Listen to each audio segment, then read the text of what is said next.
I'm Brain of Terror, an NSO with Dublin Roller Derby, and I'm going to show you how to record jammers on the paperwork.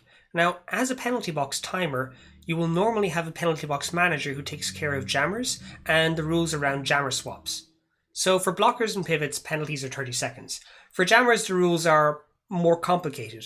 They can serve less than 30 seconds, which the good news is the penalty box manager, if you have one, will take care of. However, it is still your duty as the penalty box timer to record these penalties. So a jammer comes in, let's say that it is black 7-8. They are a jammer and we'll come in at 0 and we're still in jam tree. Now we don't know yet whether this will last 20 and 30.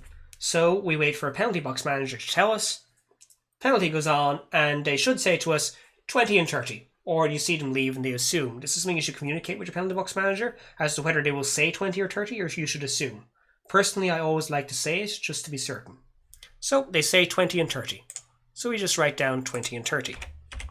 Now it should be noted this timing here is completely independent of your stopwatch. This is entirely on the penalty box manager. So if you're timing skaters already, it's still 0, 20 and 30.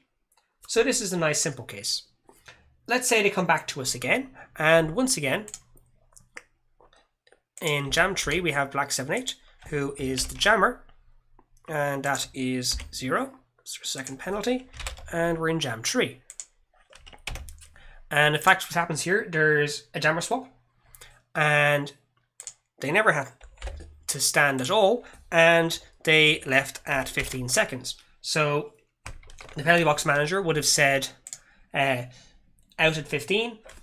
So you put down a hyphen because they never stood, because it never got as far as 20 seconds, and then they out at 15, you'd record it as follows.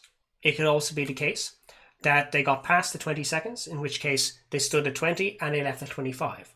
So once again, the penalty box manager will tell you what to write down here, but you don't have to time it, you just have to write it down, and it's unrelated to your own stopwatch.